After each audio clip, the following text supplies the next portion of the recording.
Trust me, I can only describe this as a first. Yes, take off from where it's at. I'm not going to go back to the beginning. You've probably seen some of this already. But yes, catch up past the midway section. I think we're going to have a deal. On the minerals deal, Mr. President, some of those minerals are in the east of Ukraine, not far from the front lines and in areas that Russia has occupied. Will you direct President Putin to withdraw his forces from those areas if there's U.S. interest? Well, we'll take a look at the time. We have a lot of areas. Listen, if you want to talk about fireworks, man, this is new. It's a very big area we're talking about, so we'll take a look. I'll study that and I'll see. And who would protect those minerals if they are U.S. interests? Would that be Ukrainian They'll forces? be protected. European The agreement forces? will protect them. U.S. The forces? agreement, yeah, we're signing an agreement. You know? Right, but what if Russia tries to invade or there's Russian aggression in those spots? I just told you, I don't think that's going to happen. Listen, if you caught up a couple of days ago with Macron and all the romancing handshakes, and then you had Starmer, the anticipation and concern before the meetup took place, and then the two of them was together in the White House. Everything went fairly swimmingly. So I thought, here comes Zelensky, number 3. They had the deal sort of partly thrashed out. They were going to tweak it a little bit and then meet up, sit in the same seats that they've all been sitting in, come out later and announce it. No, it just didn't go that way. And if that were going to happen, I wouldn't make a deal. If I thought that was going to happen, I wouldn't make a deal. Some people may wonder why. You know, they ought to focus on CNN on survival, not asking me these ridiculous questions. Focus on surviving, because CNN's got such low ratings.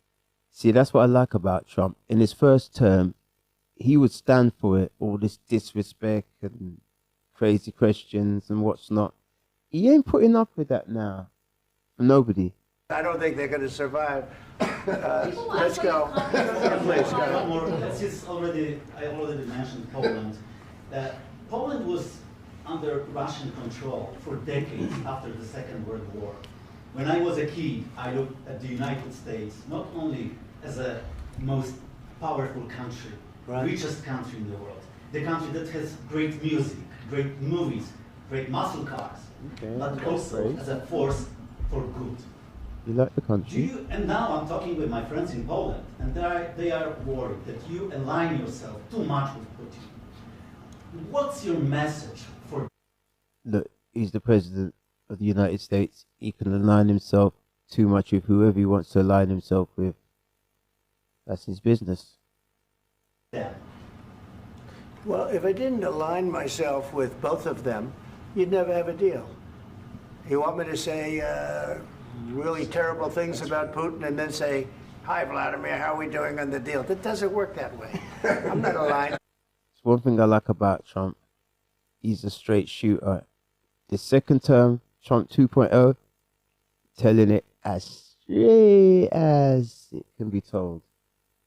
With Putin, I'm not aligned with anybody. I'm aligned with the United States of America and for the good of the world. I'm aligned with the world, and I want to get this thing over with. You see the hatred he's got for Putin. It's very tough for me to make a deal with that kind of hate. He's got tremendous hatred, and I understand that, but I can tell you the other side isn't exactly in love with, you know, him either.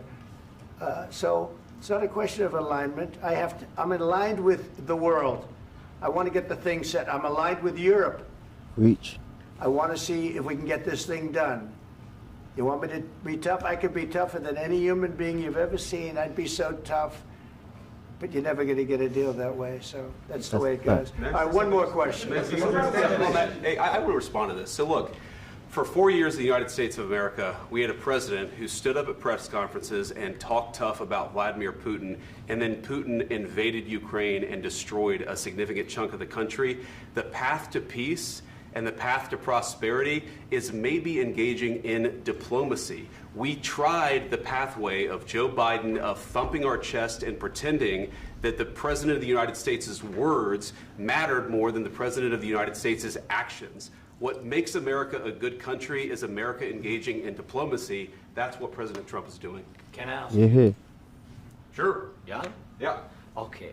So he occupied our big parts of Ukraine, part of East and Crimea. So he occupied it on 2014. Now listen, this is where it should come with some kind of parental warning or whatever they call it. Be on standby if you're easily, rattled. If you need to kind of get your safe space ready, take heed. Because from this point, the temperature just goes up. So during a lot of years, so I'm not speaking about just Biden, but those time was Obama, then President Trump, then President Biden, now eternity later. President Trump, and God bless, Well, now President Trump will stop him. But during let's have it. 2014, nobody stopped him. He just occupied and took. He killed people. You know what the contact line? 2015. 2014. 2014 and 2015. 2014. Yeah. So I was not here. Yeah, but That's exactly right. Yes, but during 2014 till 2022, the situation the same. The people have been dying on the contact line. Nobody stopped him. You know that we had conversations with him, a lot of conversations, my bilateral conversations. Okay, just before we fully get into it, I want to take a quick moment to do our word from our sponsors. Small debts, if you need money returned to you, if you've been scammed online, if you have a deposit you need someone to collect for you. It's a very short video. Take it in. If you're based in the UK, these people know what they're doing. They'll have your corner. Small debts. Charged or conned by a company? At Small Debts, no company is too big and no debt too small. Small Debts is here to help. There you have it. They'll have your corner if you need their help. Without any further ado, yes, press on. And we signed with him, me, like a new president. In 2019, I signed with him the deal. I signed with him, Macron and Merkel, we signed ceasefire. Ceasefire. All of them told me that he will never go. We signed him with gas contract. See, one problem that I've spied, which is probably old news now, I just get this sense that the rest really played Zelensky with this proxy war, trying to destabilize the Russian regime or whatever they thought was going to happen, where Putin was believing that NATO was expanding too close to his border. From what I understand, that's some agreement they had since World War II onwards. They're going to keep a little distance from each other. Just like when, I think it was the Cuba scenario where the world nearly came close to button pushing when the Soviets were moving missiles to base them in Russia. It was too close to US's back garden. They weren't going to stand for it. So from what I understand, similar scenario with NATO ever expanding, getting closer to the Russian border, and when it got to that point where he felt they crossed the line, Ukraine, I think, has one of the biggest borders, and they went to join NATO. That's where it kicked off. So there's many views on this, but herein could lie the problem. And, well, it's going to get quite heated. Gas contract, yes, but after that, he broken this ceasefire. He killed our people, and he didn't exchange prisoners. We signed the exchange of prisoners, but he didn't do it. What kind of diplomacy, JD, you are speaking about? What do you mean? I'm talking about the kind of diplomacy that's going to end the destruction of your country. Yes, but if you Mr. President, he's talking about the kind of diplomacy that when you go to a man's house and you're invited as a guest and you're looking to them to back you up and help you bail yourself out of a very problematic situation, you approach it with some decorum, diplomacy, and even a slight touch of respect that, as you're going to see, is slightly lacking here in this respect. exchange. I think it's disrespectful for you to come into the Oval Office and try to litigate this in front of the American media. Right now, you guys are going around and forcing conscripts to the front lines because you have manpower problems. You should be thanking the president for trying to bring an end to this conflict. Have you ever been to Ukraine that you say what problems we have? I have been to. Come once. I've actually watched and seen the stories, and I know what happens is you bring them on a propaganda tour, Mr. President. Do you disagree that you've had problems bringing people into your military? And do you think that it's respectful to come to the Oval Office of the United States of America and attack the administration that is trying to prevent the destruction of your country?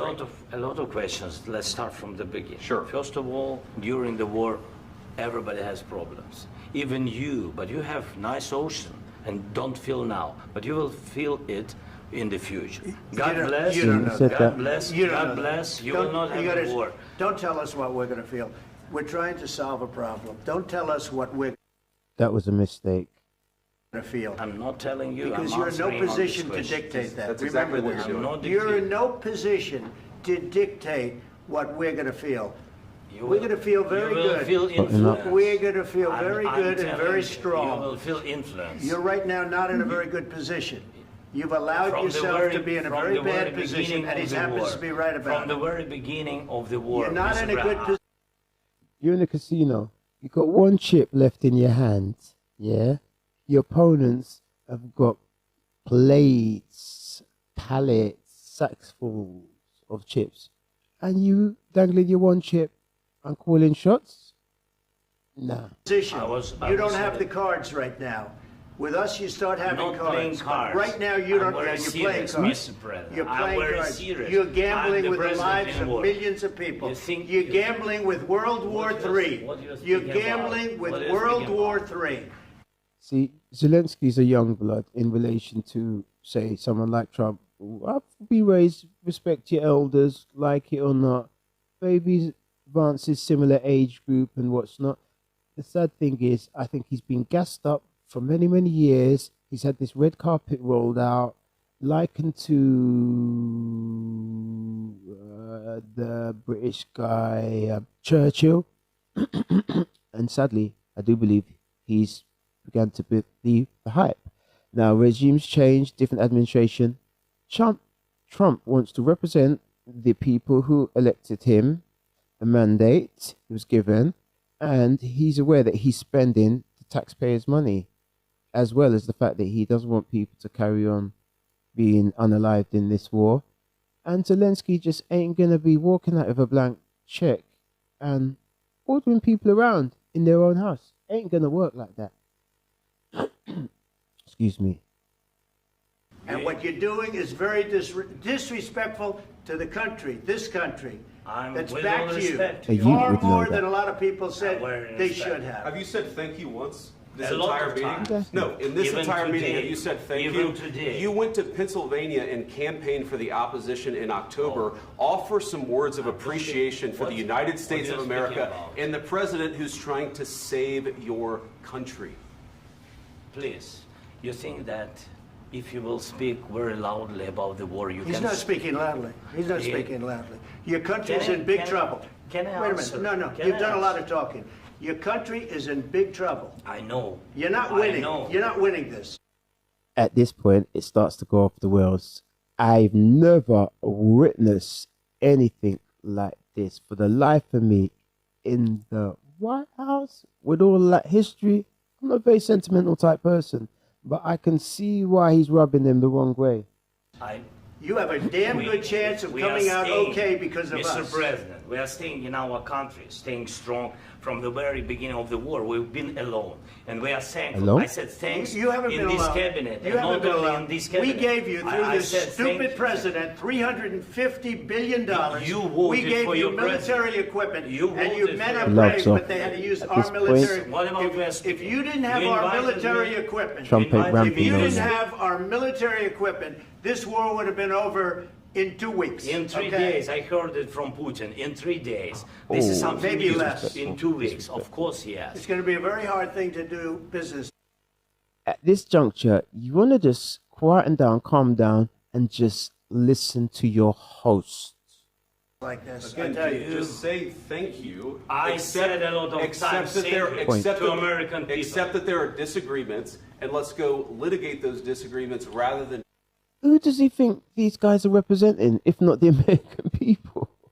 trying to fight it out in the Holy American moly. media when you're wrong.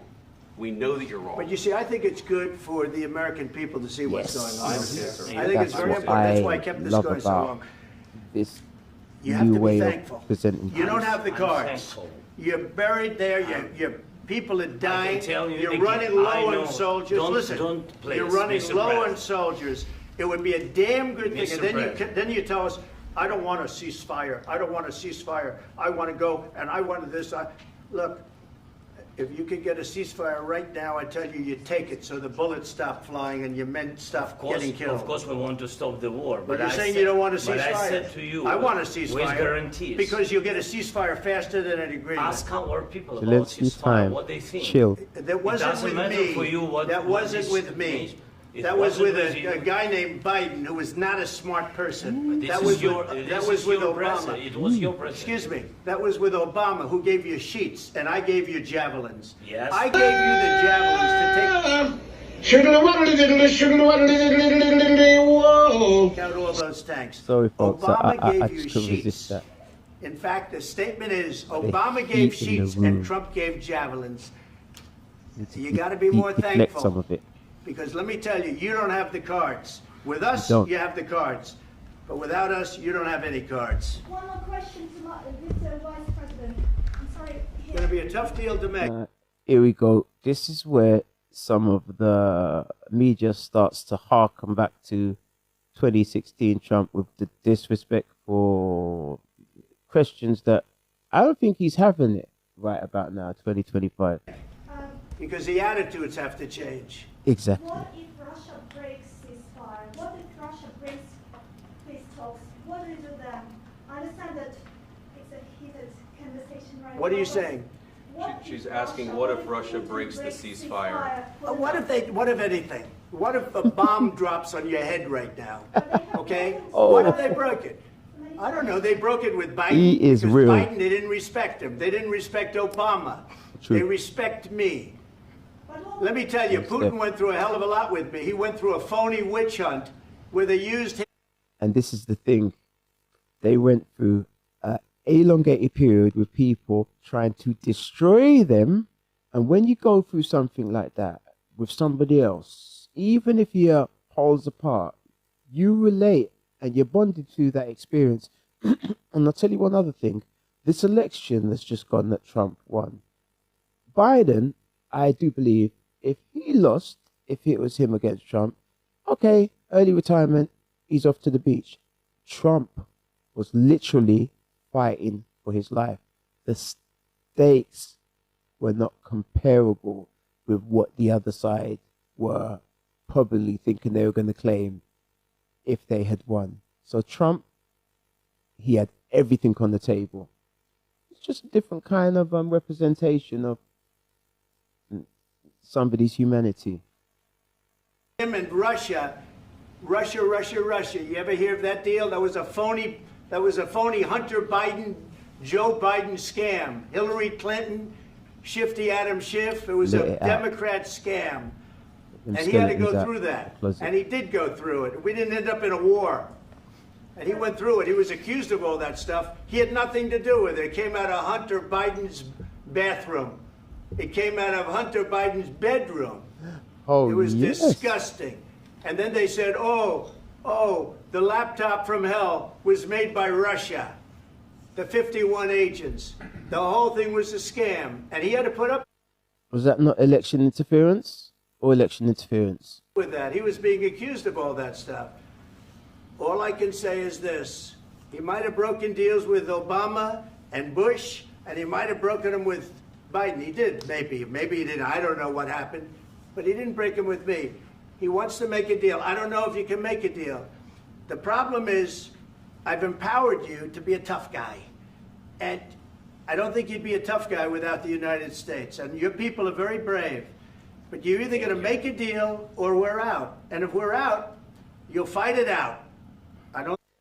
It reminds me of some of the MSNBC hosts that have recently, sadly, for them, of course, lost their jobs, and some of the other legacy news primetime anchors who've also had to join the YouTube citizen journalists roster and go out on their own. When you've got a big, powerful network of a lot of money, millions and millions of dollars behind you, you can puff up that chest, male or female, and be a bigger person. When you have to hold your own, different ball game. Trump knows about that. I think it's going to be pretty, but you'll fight it out. But you don't have the cards. But once we sign that deal, you're in a much better position. But you're not acting at all thankful. And that's not a nice thing. I'll be honest, that's not a nice thing. All right, I think we've seen enough. What do you think? Huh? This is going to be great television, I will say that. Number one. We'll see what we can do about putting it together. I ain't never seen nothing like this in the life of me. I need the back of this. Can't say Trump's not organic. Nothing else.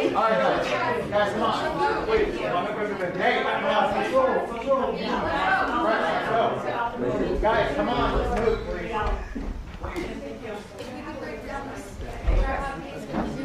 Wow. This was new terrain as far as I'm concerned. It's just not something I personally am used to seeing. But you know, keep it up, keep it up. So since that's airing, I don't quite know what's been going on out there. I just know that it's been getting a little bit wild. So I'm gonna move over to a couple of the other channels. You could say middle of the roadish channels or slightly more leftish leaning. Just see how they present this show. Here we go. It's hard to think of a more consequential meeting for the Ukrainian leader. He's all dressed up today. He's all dressed up, said President Trump. Zelensky, wearing the military-style garb he always does, to make it clear that he's a wartime. Imagine all of this took place before we knew what happened next. They were supposed to meet, do the usual two-chair, sitting down, brief the press, then go and have the meeting, sign the documents. Yes, we've agreed on terms and conditions for the rare minerals. America would be over there with the engineers, protecting their interests, thus giving Putin no reason to hassle the Ukrainians anymore. And the fighting would have paused, at least, hopefully, in the long term. Fairly straightforward. Except nobody told. I'm leader. I'm here as an arbitrator, as a mediator to a certain extent. But in the Oval Office, what should have been an informal show of diplomatic niceties quickly descended into animosity. You're right now not in a very good position. You've allowed yourself to be in a very bad position, and he happens to be right about it. From the very beginning of the war. You're not in a good position. You don't have the cards right now. With us, you start having cards. But right now, you don't. You're playing cards. You're playing cards. You're gambling with the lives of millions of people. You're gambling with World War III. You're gambling with World War III. And what you're doing is very disrespectful to the country, this country, that's back to you, far more than a lot of people said they should have. Have you said thank you once this entire meeting? No, in this entire meeting, have you said thank you? It got worse, as if President Trump were trying to break President Zelensky. We gave you military equipment, and you men are brave. Look, he didn't have to try to break the guy. He wasn't in the guy's larynx or vocal cords. Zelensky was voluntarily railing up. So what's Trump supposed to do?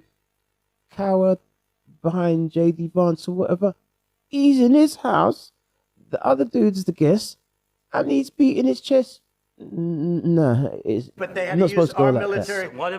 If you didn't have our military equipment, our military equipment, this war would have been over in 2 weeks. In 3 days, I heard it from Putin. In 3 days. This is something maybe new. Less. In 2 weeks, of course he has. It's going to be a very hard thing to do business like this, I tell you. I've empowered you to be a tough guy. And I don't think you'd be a tough guy without the United States. And your people are very brave. But you're either going to make a deal or we're out. And if we're out, you'll fight it out. The American leader's anger with the Ukrainian leader goes back a long way. Remember that President Trump never forgets a slight. Thank you very much. It's a good The two men met at the UN in 2019. Holy moly, I didn't even know all of this background. You just catch this. But Trump already held a grudge against Zelensky, who had refused 2 favors Trump had asked for on an infamous call. On an absolutely perfect phone call. Favor 1. Investigate the Ukraine business dealings of then Vice President Biden's son. We had a perfect phone call with the president of Ukraine. Favor 2. Hand over a computer server to prove a conspiracy theory about interference in the US elections. It was actually a beautiful conversation. Zelensky said no. Trump temporarily withheld military aid. The president's reckless actions make impeachment necessary. And the revelation of the call led to his impeachment. Last night, a Russian drone hit an apartment block in Zaporizhia, as apartment blocks are hit every night. For Ukrainians, an argument in the Oval Office is not politics. It's not entertaining or even shocking. It's about survival or surrender. I mean, Lindsay, this may have been performative for Donald Trump and J.D. Vance, but it's existential for the Ukrainians, isn't it? Absolutely, and I've been getting messages from Ukrainians who are just unbelievably upset because they think, where does this leave their future? And then you look at the Ukrainian ambassador who was in the meeting. There was a point where she had her head in her hands and she looked like she was on the verge of tears, which is completely understandable because everything that they had hoped for from this meeting, that there would be this mineral deal, there would be the possibility. We'll sue for peace. They were supposed to catch up, have lunch, what's not, chit-a-chat and sign on the dotted line. And then in front of the cameras, somehow the conversation went backwards, going back into the past and terms and conditions and this and that. And then it just went off the rails. See that the Americans, that Trump would not side completely with Vladimir Putin, but would come back towards Zelensky. All gone. Especially after what was said yesterday in the same office between Prime Minister Starmer and the President. Where does this lead the very, the different and now shattered shards of the peace process? As the song goes, what a difference a day makes. Says if you can even call it politics. There is no peace process. What there is President Trump talking to his friend Vladimir Putin and trying to work out how to stop the fighting. Now, the issue is that the Ukrainians will not stop fighting. Even if there is a peace deal, agreed between America and Ukraine, in which the Europeans may or may not have a role.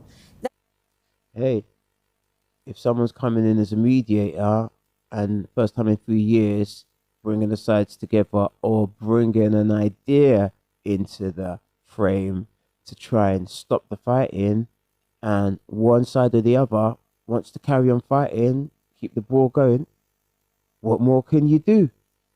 Step aside, let them have it out. That will not stop Ukrainians from fighting to get Russians out of their land. That does not mean that Russia can control Ukraine, because what we know is that although President Trump thinks this is about real estate, a bit of land that could be on this side of the border or that side of the border. That is not what it's about for President Putin. He doesn't get it, does he? For President Putin, it's about total control of Ukraine and Ukraine. Yeah, but the thing is, how much does Trump have to get? He's got a mandate. America First, I guess, is the slogan. They feel they came close to, or are coming close to bankruptcy. They have to bring income into the nation. Maybe they just haven't got it to keep, I was going to say borrowing out, giving out, or whatever the context. Trump wants to do a deal, so at least he can go back to the American people and say, we're getting something for this. Rare minerals. Okay, maybe it wasn't the best deal for Ukraine. Negotiate that. Focus on not the going back into the historical conflict. Well, you can only take the horse to water. Thank you very much indeed. Well, in the last hour, I spoke to Kurt Volker, former US ambassador to NATO, who was US special representative for Ukraine negotiations during President Trump's first term in office. And I began by asking him for his initial reaction to the jaw-dropping encounter in the Oval Office. Yeah, it is really breathtaking, completely unnecessary. I think that President Trump has worked hard to put together a way forward that will work for Ukraine. It'll work for the United States. It's sustainable, and it would bring a ceasefire and then a more permanent peace. It's achievable. And to get into an argument with the President of the United States like that in the Oval Office in front of the press, completely unnecessary. Have you owned or leased a Jaguar Land Rover or Range Rover diesel vehicle between 2015 and... So who started the argument, as far as you're concerned? Well, as far as I'm concerned, Zelensky should have known how to play this. Trump is going to say certain things that are going to be a way of him to frame the narrative for an American audience. Zelensky doesn't need to challenge him on that or to demand security assurances from the United States in a public setting when he knows what Trump is going to say about that. It wasn't exactly as if President Trump was pulling his punches. And of course, Vice President Vance also got involved in the fight. And it was proper sort of school playground stuff, really unseemly. Yeah, yes, and as I said, completely playground stuff. But if it didn't resort to that, if it didn't descend or whatever the word is to that, they could have been taking steps towards stopping where the real fighting's going on is in Ukraine and on the Russian border, and some of those lives that are being lost could be halted and paused. Instead, all the focus is on the disrespect going on in the White House of all places. Really unnecessary and predictable that, Trump and Vance, they feel that they are doing something that's going to help make U.S. support for Ukraine sustainable and to help end the war without giving the store away to Russia. And I think Zelensky needed to play this much differently. Instead, by challenging that. See, I feel he kind of still holds a grudge in some way, and he doesn't wanna. Maybe I could be wrong. I don't feel he's too keen on giving up those minerals or signing that particular contract. Maybe it needs a little bit of a renegotiate to the left, to the right, up, down a little bit, a tweak. He didn't look like he was in a hurry to sign on those dotted lines. He actually irritated his hosts, and I hope that it does not derail this effort. Trump said that this makes great television. That was his throwaway remark at the end. He also said, I'm glad we're having this row in front of the American people. Yes. Do you think he wanted this to be a public dispute? No, I don't. So far, planned or unplanned, people have only seen one side of Zelensky, the Churchillian hero, savior of the West. We fight them now, so you won't have to fight them later, etc., etc. This, I suppose, is a different side of the Ukrainian leader's character. I think so. I think he wanted this to be showing that he could deliver a deal. And I think it is irritating to him, very frustrating to him, that Zelensky has now disrupted what should have been a positive day for the White House. Yeah. I'm glad that the president said, welcome to come back when he's ready to sign, because the war is still a reality for people in Ukraine, and we do have to find a way through this. What does this do to people like Keir Starmer, who was love-bombed by Trump in the same room just yesterday? That seems like ancient history now. He's in a rather awkward position, isn't he? I wouldn't say an awkward position. I mean, Europe has an interest in seeing Ukraine secure and successful. Keir Starmer and Macron from France were putting together the idea of a European force to help make sure that once there's a ceasefire, Putin doesn't just attack again. Those would be good steps and still essential steps. But now one of the key components here, which is a commitment of the United States to stay engaged in Ukraine, that's now up in the air. And I fully expect what President Trump will do is start suspending assistance to Ukraine because there's no deal. Wow. Both Vance and Trump repeatedly said that Zelensky had never thanked them for American aid. Is that actually true? Well, never. It's not true. He has many times. Whether in the context of they're sitting down together in the Oval Office, I can't say. I didn't see the full video, but I think that's what he was referring to.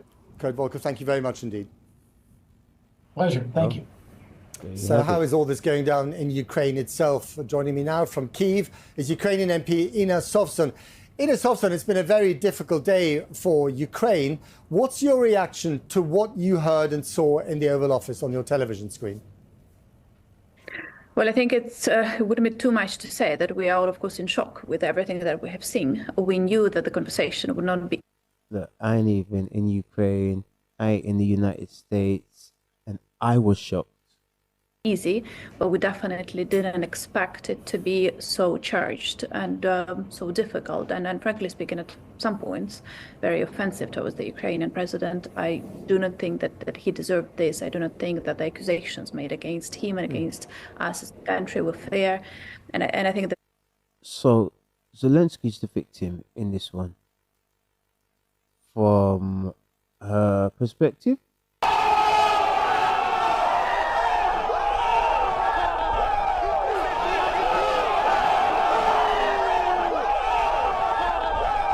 all right, we're all entitled. There is this great feeling of injustice amongst Ukrainians for being treated in this way.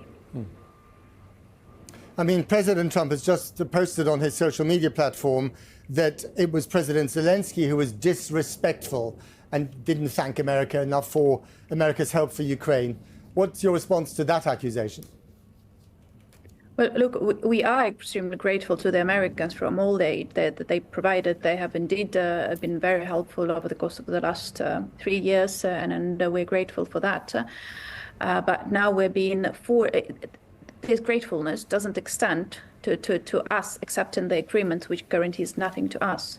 That would not be the smart. In a nutshell, that's exactly what I was saying. From the off, I got the sense Zelensky wasn't too keen on signing that agreement, which is essentially what they was there to do today. And his body language alone, before the bus stop, it didn't seem like somebody who was, buying into the arrangement. So I don't know if, peace or that is really the prime objective, especially the fact that he's been pumped up by the previous US regime, administration, and most of the European leaders. He believes he can fight on. Decision on the Ukrainian side to do something like that.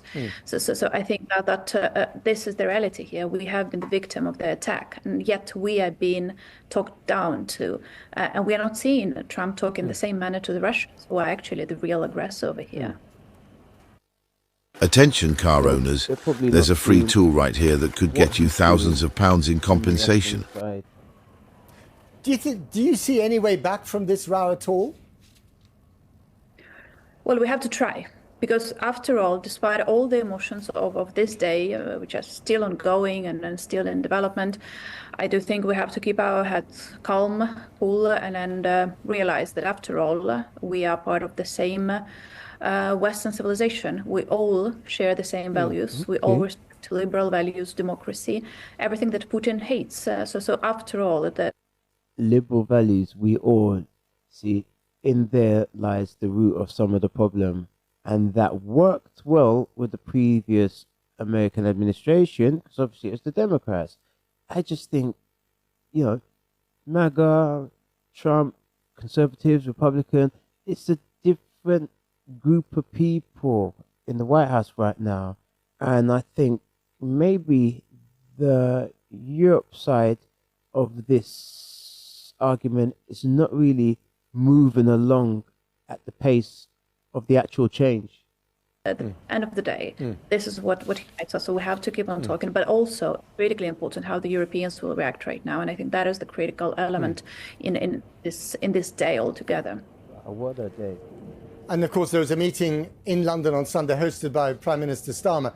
I mean, you could argue, could you not, that both President Trump and Zelensky are quite impulsive characters. I'm going to switch over now to OBC. They usually I have been covering politics for nigh on 20 years. As you know, I got an idea of what he's going to say. He's as shocked as I was. been fortunate enough to be at the centre of British politics, behind the scenes. I've been in head-to-head meetings between the Prime Minister of Britain and countries that we have disagreements with and countries that we are allies with. I've seen what happens when the media leaves the room.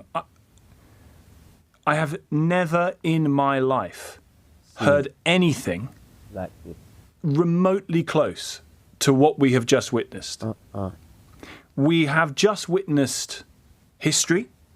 Yep. We have just witnessed something that is closer to Jerry Springer over war on the European continent. I'm honestly speechless. There's a press conference going to happen later. Apparently, I don't know. I mean, who knows whether it's going to happen later? There's a press conference between Zelensky and Trump going to happen later. I don't know. I mean, I don't know if someone's going to emerge with a black eye. Zelensky looked like he was going to cry at points during that. 03456. I thought I was the only one who noticed that, so I'm not alone. 60973. It's in these moments, folks. We turn it over to what you think. I mean, you've heard the same thing. We've all been going through the consequences of a war in Ukraine, us because of rising prices, whether it's energy or otherwise. We've all seen the effects of it. Trump has come in and in a month said he's going to do a deal to end the war. What do you think? What do you think? What do you think? Simon Marks is LBC's Washington correspondent. Simon, what do you think? What do you think? I think it was a mugging. I think it was a mugging, Tom, and I think it was entirely premeditated. I think that Donald Trump and J.D. Vance knew exactly what they were going to do the moment that they brought President Zelensky into the Oval Office. How'd you work that out? They were there to do a signing. Starmer was there yesterday. Macron the day before. Today, Zelensky. There was a program. And there, the conversation went backwards. And I'll have to run it back, but I'm not totally sure that it was led in that direction by Vance or Trump. This is Donald Trump's thank you to the Prime Minister, Keir Starmer, who yesterday went out of his way to flatter Donald Trump. What's he got to thank Starmer for? Zelensky's showing up to do a deal for the benefit of his country. Starmer went there to do deals for the benefit of our country, the UK. He's looking not to be hit with major tariffs and some NATO stuff to settle. And just generally, rekindling the close relationship, historical relationship between our two countries. And to deliver that invite from King Charles. What does he owe to anybody? Invite him to make a state visit to the UK, secured the Prime Minister's approval of President Trump's efforts to try and end the war in Ukraine. And I suspect that they were fully aware yesterday, during that meeting with the Prime Minister, of what they were going to engage in today with the Ukrainian leader, the most courageous figure Europe. I don't get it. And this is part of the problem. It's the puffing someone up to the point where they feel entitled to be given taxpayers' money or lent taxpayers' money. And then when someone shows up and says, look, we got our own economical issues to contend with, I have to take something back to my electorate and demonstrate, how they're going to see a return for these hundreds of billions. And someone said something wrong there? Seen since 1945, they engaged in a premeditated geostrategic mugging of the Ukrainian president over that 45-minute brutal photo opportunity that Donald Trump deliberately put Zelensky through. And you heard him there at one point saying, this is why I let this thing run so long. And it's clear that this was premeditated. This is going to boost Zelensky's standing in Ukraine dramatically. The Russians, and let me just tell you parenthetically, the Russian news agency TASS a Putin propaganda outfit was allowed into the Oval Office, but not Reuters or the Associated Press. This is manna from heaven for Vladimir Putin, and it is a massive, massive political problem for Sir Keir Starmer, Lord Peter Mandelson, Number 10, and Emmanuel Macron, of course, who was here on Monday. And most directly, Ukraine. I mean, there's Trump saying, make a deal or we're out, is a threat that Ukraine cannot do anything but acquiesce to. And so, in a sense, Simon, I'm actually, in a way, really pleased we all got to hear and see that. Because, I mean, there it is. It is authentically angry. That meeting, were it to have happened behind closed doors, obviously would never have been shown, but the readout would have, I think, reflected some of the anger there. But we have all now seen the American president and his sort of... Nobody believed me at first, but now everyone wants one. A customer returned her knife after realizing she could... Vice President kind of bully, almost. You know, the kind of the kid next to you in the playground who goes and starts the fight on your behalf. Absolutely. But also playing to Trump's try and take base. down Zelensky in a press conference. Totally. Yeah, but the thing is, if you're going to somebody to ask for assistance and ask for them to assist you with billions of dollars or what's not, as they have been for the last 3 years, or asking them to assist you in some other way, how can you go there demanding with anger and lecturing them on what past administrations has done, as though you're trying to tell them how they're supposed to be running the administration, and then you come with the strong arm type threatening banter of the lines of "you will see." I wasn't sure about that one at all. Wrong place. But also wrong playing time. to Trump's base and saying, Donald Trump, that he was really glad the American people were getting a chance to see this, and continuing to accuse President Zelensky, as J.D. Vance disgracefully did there, of not having thanked the United States for its assistance. Zelensky has constantly thanked the United States and the American people for the assistance they have provided. Yeah, but look, simple way to solve this problem, because it seems like Europe is still back in the pre-Biden administration sort of way of looking at this thing. Why don't Europe just take over what the US was contributing and then get behind Zelensky and just kind of deal with it, utilizing their part of NATO? Why? What's all of this elbowing and kicking in the shins with, how Trump's trying to solve the problem in the only way he knows how? And there's been 3 years for Europe to make an attempt, and all of a sudden it's like, whoa, it's all your fault. I'm trying to get it. Trying to get it myself. But this is surely now the moment that the transatlantic alliance ends. I mean, all the talk yesterday, which was specious at best, about the special relationship between the US and the UK. Who was saying it's a special relationship? Who was calling that out? They need to run back the video. That is now absolutely consigned on the ash heap of bilateral cliches. There is no coming back from this for the UK, for France, for Germany, for NATO members across the board. This is the inflection point that Donald Trump absolutely planned. You mean due to the fact that Zelensky lost his temper and so on and so forth, and it's Trump and J.D. Vance's fault. Okay. And, I mean, it was so obviously premeditated. This wasn't a conversation that was going off the rails. This was a conversation that Donald Trump deliberately kept going, snaring Zelensky in to a trap that he and the Vice President of the United States, J.D. Vance, unleashed. And, this is Donald Trump doing Putin's dirty work for Putin. There's no question about that. Now, they were supposed to leave that room and go and sign the mineral. Telling me Putin can't do his own dirty work. He's been in this game for a long time. I'm sure he's got enough outsourcers if he needed somebody deal. It's hard to imagine that Volodymyr Zelensky is going to sign anything after that.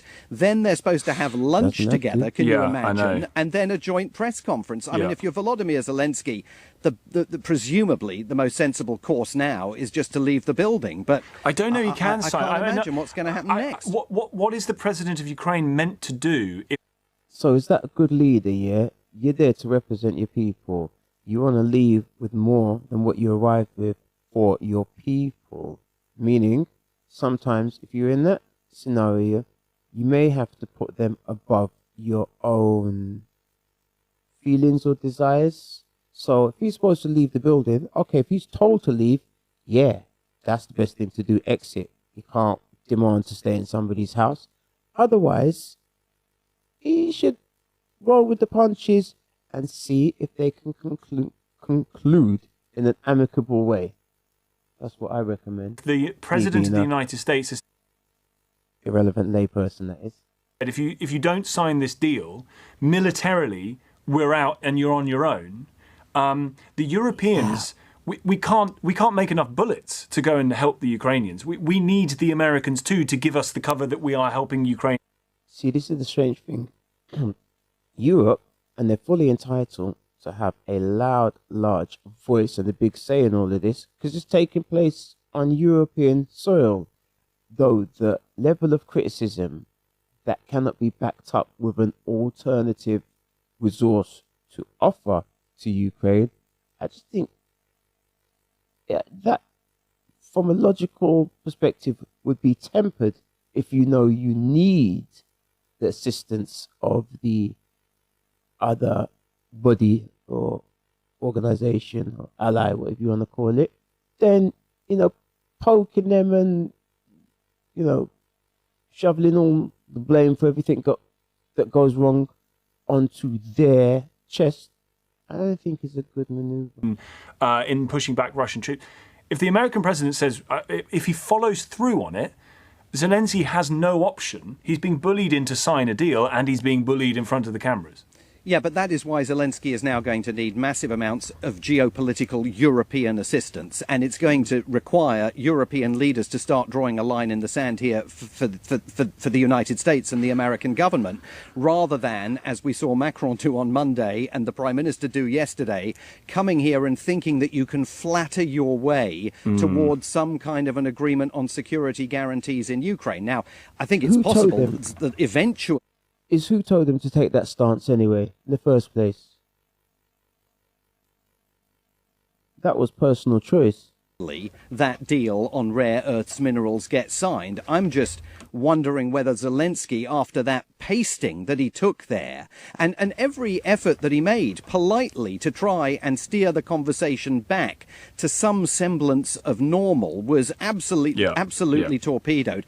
I mean, Donald Trump at times was holding him down, and J.D. Vance was brandishing the shiv, and then other times they switched around. I've never seen anything like it.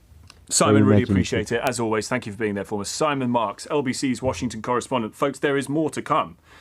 As Simon pointed out, the meeting is happening or about to happen, and then there's a press conference that is going to take place. God knows where we're going to be in about an hour and a half's time or an hour's time when that happens. You're going to need to stick it on LBC tonight, because we're going to bring you absolutely everything as soon as we get it from the White House at a meeting the likes of which none of us has ever heard before in our lives over the most important issue of our own, European security in a generation. 03456060973. Mary's in Frinton-on-Sea. Mary. Hi, Tom. So I need to take a deep breath, actually. I just watched the press conference, and I was just telling the lady who answered the phone that I felt like bursting into tears when I was watching it, because it just struck me that it was like two horrible bully boys who are kind of in the sixth form of a secondary school, and they've approached, third or fourth year and basically saying... Yeah, but the room was packed with people. Journalists was asking questions. Other people was chiming in as well. So it wasn't just a three-way conversation. You don't give us your dinner money, we're going to beat the crap out of you. Except it was done in front of the world. Honestly, I just can't believe it. It's Jerry Springer. Believe it. It's and you know, Mary, Absolutely. and not to take away from the very, very important substance of this.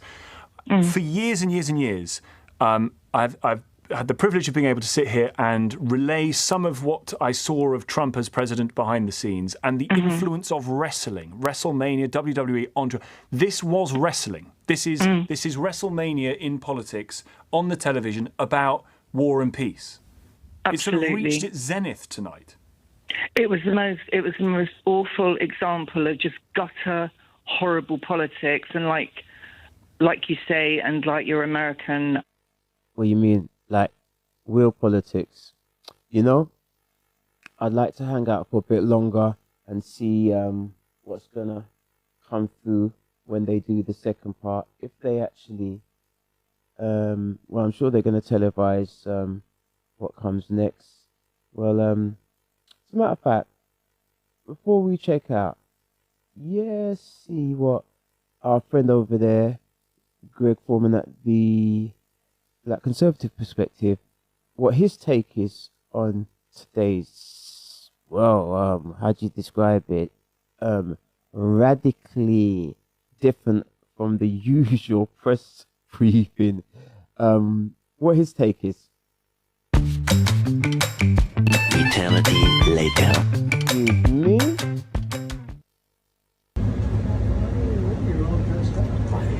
Pretty close. How are you? Pretty shut. Started off nice, He's all didn't dressed he? up today. President Trump, what's your message to Vladimir Putin, sir? President Trump, you got enough. President Trump, you got enough. Thank you very much. Second question. My second question for President Zelensky. Do you ever? Why don't you wear a suit? Why don't you wear a suit? You're the. I was watching that on another channel and I was wondering who was talking to him. I thought for a moment it was Vance. Oh, it wasn't. Interesting. Highest level in this country's office, and you refuse to wear a suit. Just want to see if you do you own a suit?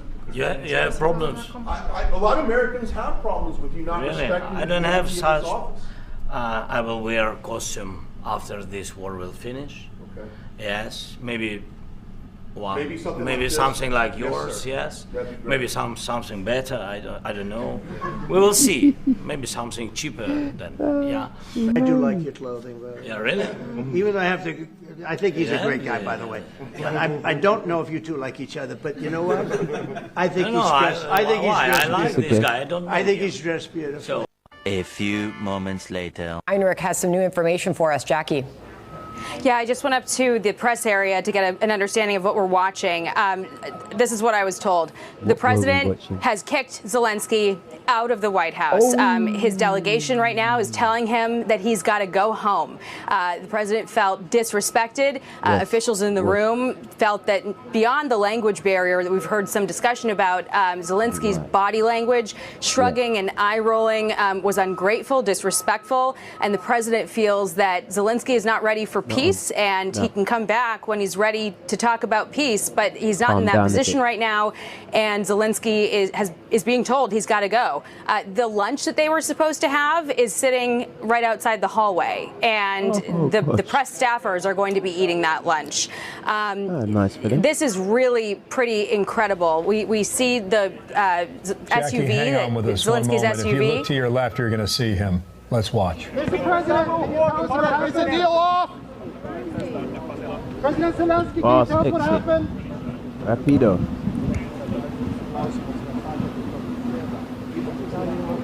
Boy, oh boy, oh boy, oh boy, oh boy. I gotta tell you guys, a lot of you have probably already seen it because this is probably gonna be one of the most viral meetings in the White House that we've ever seen with the president and a foreign leader, as President Trump just kicked Volodymyr Zelensky out of the White House. He kicked him out of the White House, bruh.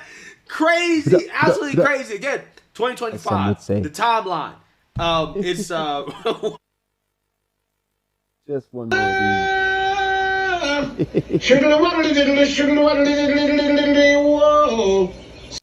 Yeah, once more.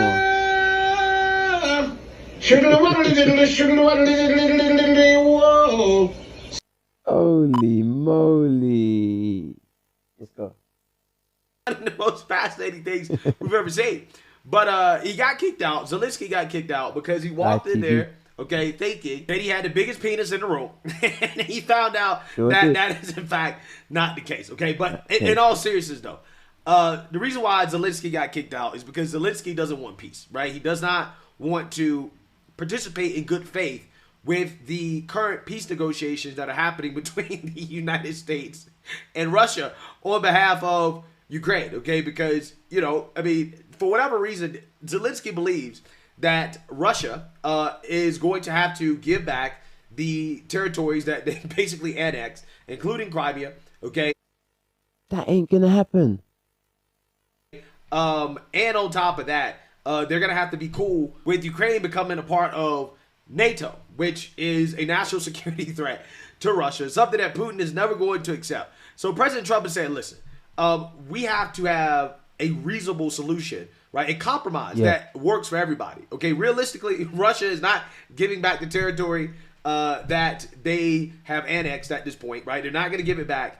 You just have to live with the fact that they won, right? They took it over, okay? It is what it is. But if you want the rest of your country to survive, right, then, you know, you might want to, you know, make peace, okay? Or else, United States, we can't continue to fund this, right? Especially not with these unrealistic objectives that the Europeans and the Ukrainians have when it comes to ending this conflict. And also on top of that, we want to get paid back, right? We want some of those minerals, okay? Some of those minerals in Ukraine, we got to get paid back, okay? Because that money we gave you, it wasn't really for charity, okay? We got to get repaid back some way because we burnt hundreds of billions of dollars on this war, and it's not going anywhere. So we got to get paid back in some way. But, you know, for whatever reason, Zelensky was under the impression that the funds that we gave him was purely out of charity, right? It was a grant.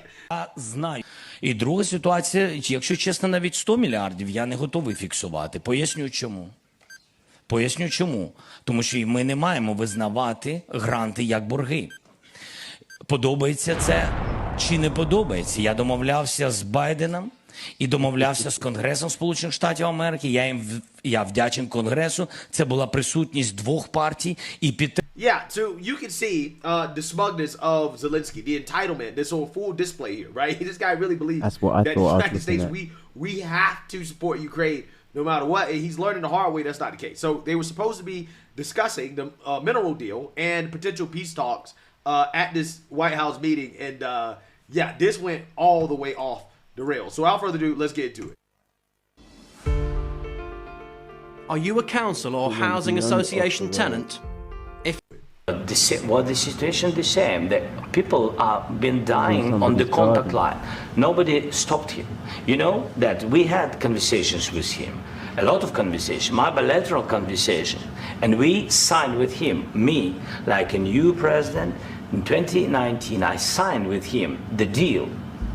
I signed with him, Macron and Merkel. We signed ceasefire. Ceasefire. All of them told me that he will never go. We signed him with gas contract. Yes, but after that, he broken this ceasefire. He killed our people and he didn't exchange prisoners. We signed the exchange of prisoners, but he didn't do it. What kind of diplomacy, JD, you are speaking about? What do you mean? I'm talking about the kind of diplomacy that's going to end the destruction of your country. Yes, but if Mr. President, with respect, I think it's disrespectful for you to come into the Oval Office and try to litigate this in front of the American media. Right now, you guys are going around and forcing conscripts to the front lines because you have manpower problems. You should be thanking the president for trying to bring an end to this conflict. Have you ever been to Ukraine that you say what problems we have? I have been to. I've actually watched and seen the stories, and I know what happens is you bring them on a propaganda tour, Mr. President. Do you disagree that you've had problems bringing people into your military? And do you think that it's respectful to come to the Oval Office of the United States of America and attack the administration that is trying to prevent the destruction of your country? A lot of questions. Look, I know this is a repeat, but this is so legendary what we're witnessing today live from the White House. Not what anyone expected to see, I'm sure. To get other people's takes on the same said piece of footage, I think it's worthy of a replay or two. Let's start from the beginning. Sure. First of all, during the war, Everybody has problems. Even you, but you have nice ocean and don't feel now, but you will feel it in the future. God bless. You don't know that. God bless. You don't God know bless. that. You will not have a war. Don't tell us what we're going to feel. We're trying to solve. He said, "You will feel it in the future." I mean, just the respect for, you know, like I said, respect your elders. A younger dude, slightly more mature, seasoned, lived a bit more life. Someone who's trying to help him, as in Donald Trump. You're telling him like it's a sort of a veiled threat. You will feel it. Nah, that was out of the where it should have been. Problem. Don't tell us what we're going to feel. I'm not telling you. Because you're in no position to dictate that. That's exactly Remember what this. you're doing. You're in no position to dictate what we're going to feel. We're going to feel very good. You will feel influence. We're going to feel very good and very strong. You will feel influence. You're right now not in a very good position. You've allowed yourself to be in a very bad position, and he's happy. We're going to feel very good and very strong. You will feel influence. You're right now not in a very good position. You've allowed yourself to be in a very bad position, and he happens to be right about it. From the very beginning of the war. You're not in a good position. You don't have the cards right now. With us, you start having cards. Right now, you don't. You're playing cards. You're playing cards. You're gambling with the lives of millions of people. You're gambling with World War III. You're gambling with World War III. And what you're doing is very disrespectful to the country, this country.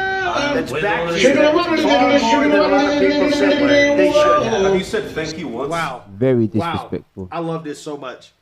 Why do I love this? Well, I love this because this is a country with a real president now, right? Yeah. This is a real president, okay, who's not going to take any disrespect, who's not going to take, man, coming into the White House, looking for hundreds of billions of dollars more in handouts to fight a war that, you know, realistically speaking, hey, prospects not looking too good, okay? And here's the thing.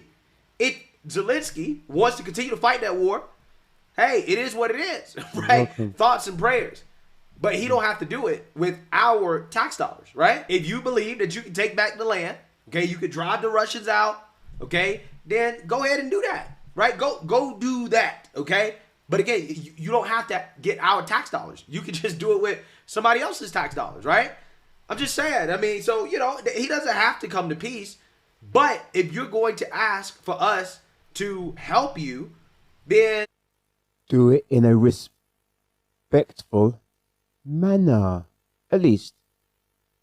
You're not in a position to negotiate, right? You're in a very bad position because we're not going to help you spend our tax dollars to achieve a goal that is very unrealistic. And that's what President Trump is talking about here, right? When he's trying to tell Zelensky, you're not in a position to be making all these demands, okay? You're not. Kind of schooling. You need us more than we need you. A little bit. But to pretend as if we need you more than you need us, wrong move. Yeah, we're not going for that, right? We're not going for that. And I love this. I absolutely love this. This is a real president standing up for American interests, not being apologetic, not bowing down to a foreign leader who has a way less powerful country than we do. Like, come on now. Come on. We should be telling them what to do, not the other way around. I'm just saying. And I know the Europeans, they're upset. But if the Europeans, if they're so upset about it, then spend your own tax dollars, right, to fund your own military. And then you can go and help Ukraine. Should spend our own money, our own euros and pounds and pence to fund our own beliefs, if that belief is to continue this fight. But I'm inclined on this occasion to go with our long-standing, as they say, close relationship that we've had with the USA, and find some kind of way to resolve this whole thing in a peaceful manner. Defend themselves from Russia too. Okay, go do that. I have no issues with that, right? I'm not opposed to that if that's what you want to do. But stop asking us to help do something, to help fight your wars, okay? If Europe wants their own foreign policy, which I agree, they should have their own foreign policy. Stop relying on us for everything, because Europe, I mean, that's what they do at this point. They rely on us for everything. And then they want us to go and fight their wars. No, it's not our job to protect Europe. It's Europe's job to protect Europe, okay? So if that's what you want to do, okay, then go do it. But you got to fund it yourself, right? I'm sorry, okay? Otherwise, if you want our help, then you have to come to a peace agreement because it's in our best interest, the American people's best interest, for there to be peace. This entire meeting? No, in this entire meeting, you said thank you. You went to Pennsylvania and campaigned for the opposition in October. Offer some words of appreciation for the United States. Now you see, they're alone. They tripped up. They rolled the dice and they gambled on the one course. States of America and the president who's trying to save your country. Please, you think that if you will speak very loudly about the war, you can... He's not speaking loudly. He's not speaking loudly. Your country is in big trouble. Can I Wait a minute. No, you've done a lot of talking. Your country is in big trouble. I know. You're not winning. You're not winning this. You have a damn good chance of coming out okay because of us. Mr. President, we are staying in our country, staying strong from the very beginning of the war. We've been alone, and we are thankful. I said thanks you haven't in been this alone. cabinet. You haven't been alone. In this cabinet. We gave you, through this stupid president, $350 billion. We gave you military equipment, and you men are brave, but they had to use our military. If you didn't have our military equipment, if you didn't have our military equipment, this war would have been over in 2 weeks. In 3 days, I heard it from Putin. In 3 days. This is something maybe new. Less. In 2 weeks, of course, yes. It's going to be a very hard thing to do business like this. Again, I tell you. just say thank you. I said a lot of times to American people. Accept that there are disagreements, and let's go litigate those disagreements rather than trying to fight it out in the American media when you're wrong. We know that you're wrong. But you see, I think it's good for the American people to see what's going on. I understand, sir. I think so as well. For once, we get to see the kind of thing that probably happened behind the scenes, and in front of the camera, everybody's smiling, everything's looking good. You get to see these leaders in one particular, one-dimensional light. And now, at least for the US tax-paying citizens, they get to see what they're investing in and the level of appreciation that's being shown or how the money's being requested. It sounds like it's been demanded, if you ask me. You're guessing somebody's house and you're railing up, beating your chest and being disrespectful. Very strange behavior. Very unusual. I think it's very important. That's why I kept this going so long. You have to be thankful. You don't have the cards. You're buried there. You're people are dying. You're running low on soldiers. Listen, you're running low on soldiers. It would be a damn good thing. And then you tell us, I don't want a ceasefire. I don't want a ceasefire. I want to go and I want this. Look, if you could get a ceasefire right now, I tell you, you'd take it so the bullets stop flying and your men stop getting killed. Of course, we want to stop the war. But you're saying you don't want a ceasefire. But I said to you, I want a ceasefire. With guarantees. Because you'll get a ceasefire faster than an agreement. Ask our people about ceasefire, what they think. That wasn't with me. For you what, that wasn't with me. Hey, again, that's fine. That's fine. If Ukrainians want to fight it out, cool. Like I'm not saying I'm against that, but I'm just saying, like, if you want to do that, then hey, go do it without our help. Okay, since you're in it alone, you were in it alone from the beginning, which this guy says, right? Since you're in it alone, you can continue to fight it alone, right? What's the problem? What's the problem? I don't understand it. I don't get it. Oh, that was with a guy named Biden, who was not a smart person. That was with Obama. It was your president. Excuse me. That was with Obama, who gave you sheets, and I gave you javelins. Yes. I gave you the javelins to take out all those tanks. Obama gave you sheets. In fact, the statement is Obama gave sheets and Trump gave javelins. Oh my God! You got to be more thankful. Because let me tell you, you don't have the cards. With us, you have the cards. But without us, you don't have any cards. One more question. Wow. Wow. True statement. Wow, True statement from President Trump. Without us, you don't have the cards. I mean, that's just what it is. So, of course, the mainstream liberal media, they are freaking out about this. No cards, no game at the casino. Okay, there's a full-blown existential crisis happening on the liberal networks over this press conference. And Chief International Anchor Christian Amanpour. Caitlin, I want to start with look at her. Give me 3 good reasons why I should kick coffee in the ass and take this space goods instead. Trust me, bro. I could give you face. I mean, Christian, hold that thought for once. Okay, actually, Christian, please take it away. Never in the history of modern diplomacy, war, peace, whatever, have I ever seen anything like it. We just have to hope that for the safety of the free world and for the American people, for the European people, for the Ukrainian people, that these two presidents get out of press and try to iron out their differences. This was an entirely personal misfires. J.D. Vance, who once said about Ukraine, I don't really care much whatever happens to Ukraine, says to Zelensky, who spent a long time for what? Christian, and this, it's impossible to understand what's going to happen next. The only person here from this is President Putin. Yes. And beyond that, President. Yes, Christian, your audio is breaking up a little bit. We definitely got the gist of what you were saying. Of an ambush where you had the Vice President of the United States and the President of the United States both going after President Zelensky at points in that confrontation.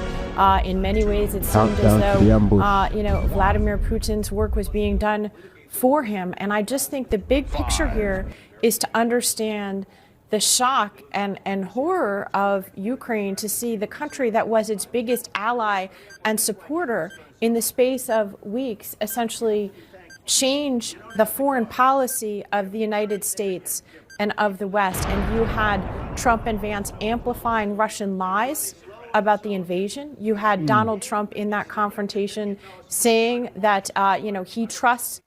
This footage is gonna be played on loop, at least for the next 24. My goodness. Vladimir Putin, you had him saying lies about the Russian intervention in our elections back in 2016. This is the level of grievance going forward. But what's happened in the last week, it's hard for us to process, I think. The United States, Donald Trump, has switched sides in the war, and I think that is the backdrop for this confrontation that we just saw. And the States is a coward who is Vladimir Putin's puppet.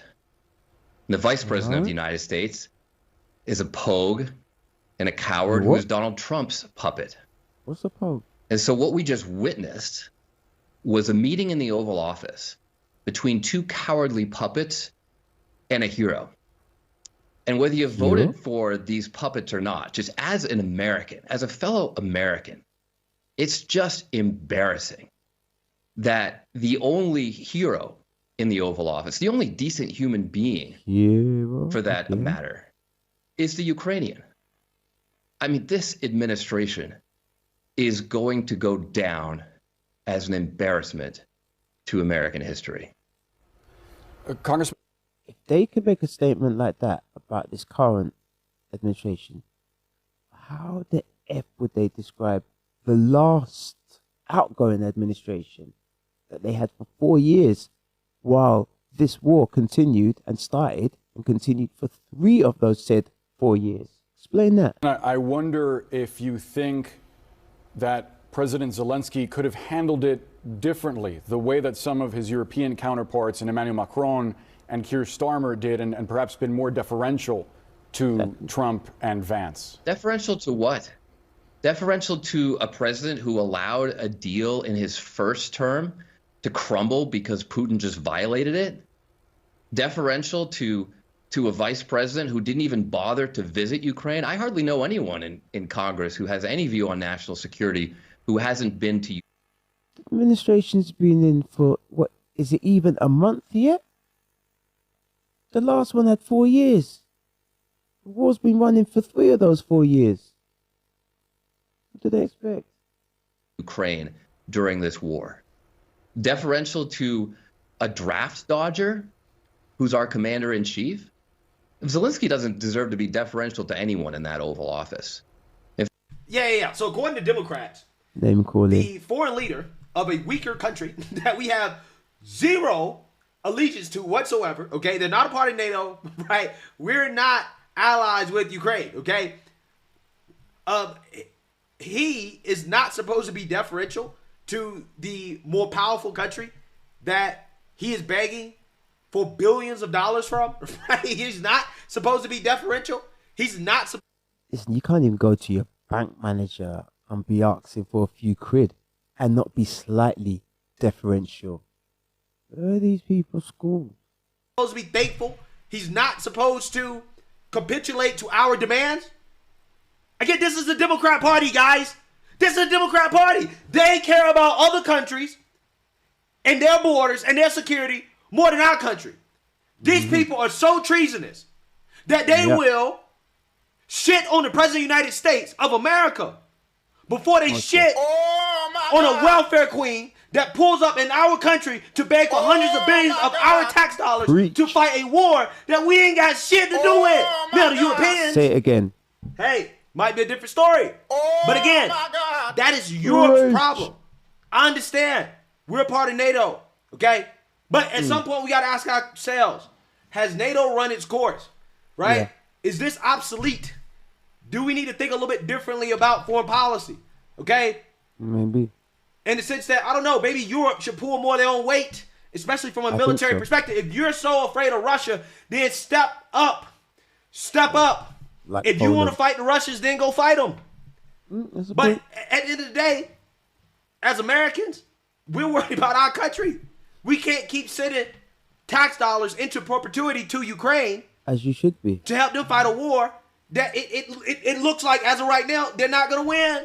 No. Completely unrealistic objectives. And then you have millions of people dying as a result. Sad. But, President Trump is the bad guy, right? He's the bad guy because he wants all of it to stop. He's the bad guy because he doesn't want to give a weaker nation everything they want. Who, again, we don't have any real allegiance to. Again, these Democrats, they're treasonous. They're treasonous.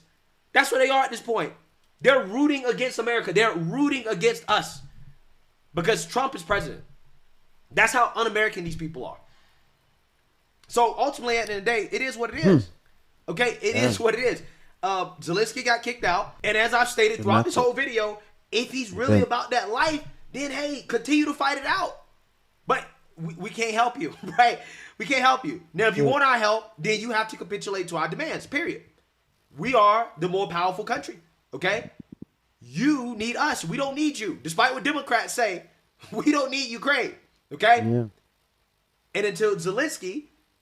And you know, from what I heard, there was a statement made, I don't know if it's Putin or his representative, and they said, look, we've got a lot of this rare mineral. If you need rare mineral, we've got rare mineral here, there, all over the, under the ground in our lands. So that rare mineral thing, I don't even know how lucrative that is as a bargaining chip.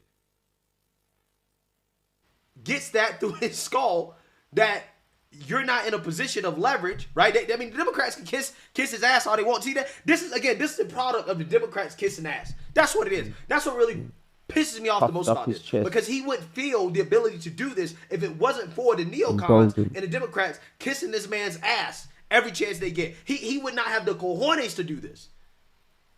But because we have traitors in our Congress, in our government, this is why he feels like he could do this. He could just walk up to the White House to disrespect our president, to disrespect everything that the American people have done for him with nothing in return, right? We haven't gained anything out of it. I haven't. The American people gained nothing out of this.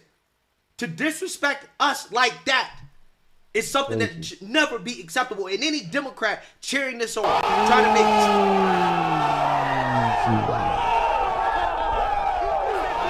such an unexpected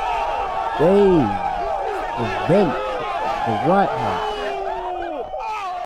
All I can say is goodness. Trump seemed like the bad guy for wanting peace. They are traitors. They are traitors to this country. They are traitors to America. They are traitors to the taxpayers. The Democrats are showing you once again that they are America last. Everybody else first. Everybody first. America last. You're the bad guy if you want to put America first. I am sick of these people. I am sick of them. So, hey, Let me know what you guys think. Make sure you like, comment, and subscribe. Most importantly, share a Black conservative perspective. Thank you very much, Greg. And I think on that point and that note, we're gonna take a pause for the cause. It's been a very unusual day, very unusual meeting at the White House. Very, well, it's like a build-up now. If you think back, Macron, hand-holding, buddy, romancy type stuff, diplomatic, activities, as per usual. Second day, all of this press over here on this side of the Atlantic. What's Starmer going to do? How should he approach Trump? Should he deal with him this way, that way, charm him, whatever. They decided over here they were going to up what they're contributing to NATO by X amount of percentage. Money had to come from somewhere. Most painless place they could locate the money happens to be the foreign aid budget, which reminds me of what's been going over across the Atlantic with the DOG, etc., DOGE, and shutting down the US aid and what's not. So it looks like we've taken a leaf out of your book already. So Starmer goes there armed with some positive news to show that we're taking action. We're listening to what's been requested. Fairly good meeting. Invite for a second meeting with the king this time. From what I understand, it's quite unusual for president to be invited over twice. So positive, building. Today now, after the first offer of offering Zelensky the war minerals contract to give US a way of reclaiming some of the, I won't say loaned money, but money that they've given to the Ukraine to a way of them to reclaim some of that, and also so they can be placed on the soil without actually having that out in that military sort of force. When the work people are there, they have something to protect. So it all started to make kind of sense. And Zelensky, basically, his role was supposed to be similar to what the other guys had been doing the last 2 days. Somehow, that wasn't meant to be. Everything looked normal, and then what happened? It all went crazy. Well, look, thank you for spending some time again over here, and all the viewpoints we've looked at. Been here with myself, Onyu at CornerSpeak. As usual, be good if you can, be safe, try and be creative. For now, we out.